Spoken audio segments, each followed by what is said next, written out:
and good morning, listeners. This is Almus Market Mornings with Shikhar Garg, and we are in the final week of the financial year for the domestic markets. And looking at the previous couple of weeks, JK would like to know whether this week can also be a bumpy ride, as we have been observing the past couple of weeks.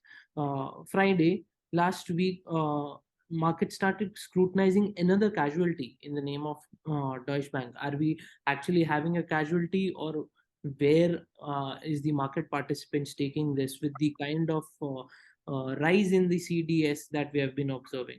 Inflation and price stability, though, have continued to be the focal point for the central banks.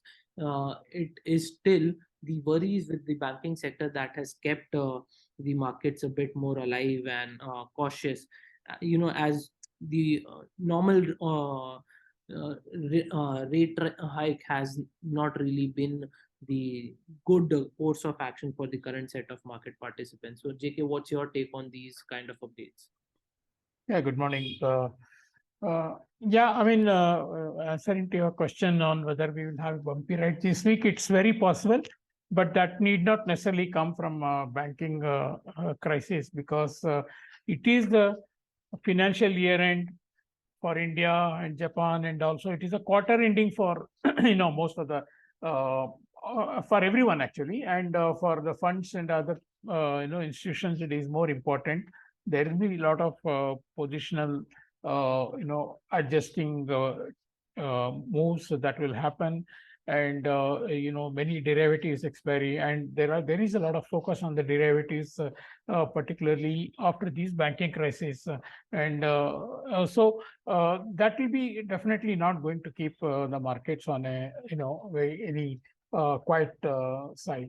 On the Deutsche Bank side, that came up on Friday when their CDS rose from 150 to 210 basis points, and the shares fell 15%. The question everyone was asking was whether this was there was a real problem, but actually there was no evidence of flight of depositors at Deutsche Bank that has really sealed the fate of Credit Suisse earlier last week. And then traders also took a closer look at Deutsche Bank. They realized that they had undergone many restructurings, and the bank had been profitable for 10 consecutive quarters. And the situation quickly eased after these, realizations. By the end of the day, I think banking shares were doing much better.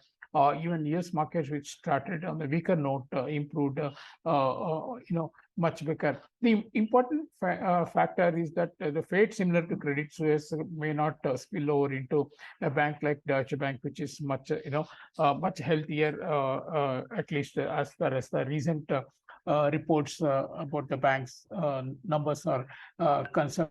So it is like panic reactions of the markets are very easy to get, and any reaction to good news is slow to get, and that is what we are seeing now. What the market is looking at, the market will be looking at whether we have more institutions which will be under stress. That is one thing.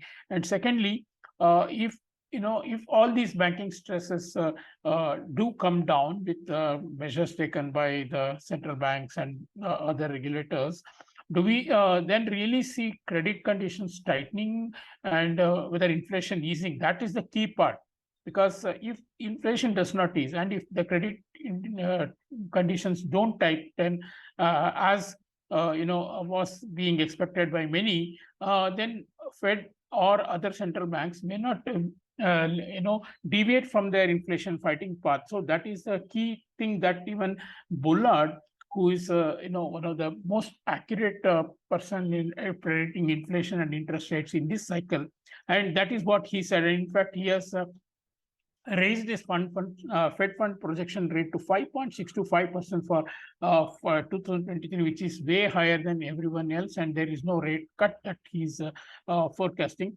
The fact that he has raised his forecast in the face of banking concerns underscores that he's concerned that inflation is proving to be stickier than even everyone thought. So, as soon as these crises happened, actually we had good news in the sense that stock markets had a normal correction. I think they have been swinging up and down. If you look at the stocks in the US. The last 2 weeks, they are actually a positive close. Now look at yields. Yields have come down drastically, and that's a big relief. And where is the dollar? Dollar has not made any fresh big rally at all, and it is still on the weaker side. So markets have assumed that with this crisis, we're actually having a slightly easier conditions. Now, if this leads to, this does not lead to tightening economic conditions or economic activity, then we are not going to deviate too much away from the rate hike path if the inflation does not give way. So that is the important thing. Particularly, Fed might or might not pause. This is still my view. I think it will depend a lot, and we will have PC core inflation this week, where the month-on-month inflation is expected to ease from 0.6 to 0.3. So these are the things that need to happen consistently for rates to come down. Otherwise, it will be it will not. No, market may be disappointed. Once again, that is what I feel. And as far as the yield curve is concerned, the 110 basis point wide inversion that we saw has come down to actually 32 basis points. And some point out that typically the uninversion happens just before Fed realizing the recession is imminent, as market pricing lower short-term rates. So there is a lot of the expectations and predictions are everywhere. So we really need to watch the economy. We really need to watch the inflation, and that's I think we are in a very uncertain zone as far as the rates and FX are concerned. On the FX itself, we had dollar strengthen on Friday, mainly because euro was falling after Deutsche Bank news, and euro having the biggest weightage in the dollar index. That was not surprising at all. But since then it has also recovered. And with Lagarde saying that they have tools to address both the financial instability as well as the price instability, market has got more confidence that ECB will not deviate from their rate hike path, and so that is really supporting the euro as well. But otherwise, the strength in the dollar was also because yen was being bought against almost all the currencies. Again, as I said in the earlier, that year-end factor is driving, and also Japanese inflation, which is on a core basis, is still rising, and we are only 10 days away from the new BOJ chief taking over, and post that, its market is not giving up the possibility of BOJ changing its monetary policy. So while we are all looking at these banking crises, I think we also keep an eye on the Bank of Japan, what they do with their monetary policy in the coming days. For the rupee, nothing much has changed. We are still in the familiar range. We have not seen the much expected year-end related flow. Even if it was there, I think it has been well absorbed. So basically, we are not moving away from the 80 to 83 range. Just keep an eye on 81.90 on the downside flows on a consecutive basis for 2-3 days, or above 83 for 2-3 days. Those can give some directional bias. Otherwise, I think we may have one of the more quietest end to the financial year as far as the rupee is concerned. Thank you.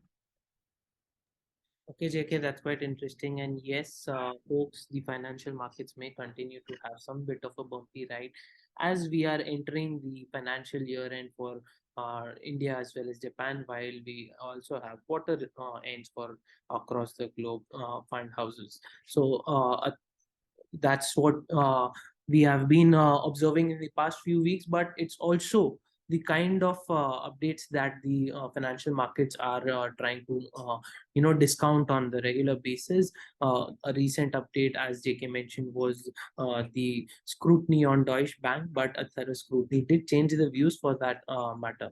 But what we need to see is how the inflation pans out, because the rate hike path as chosen by the central banks has continued, and unless we see some bit of inflation appending, there is good possibility that the rate hike paths may continue, and it has been already mentioned by the ECB chief as they continue to state that they have sufficient measures available to maintain both price and financial stability.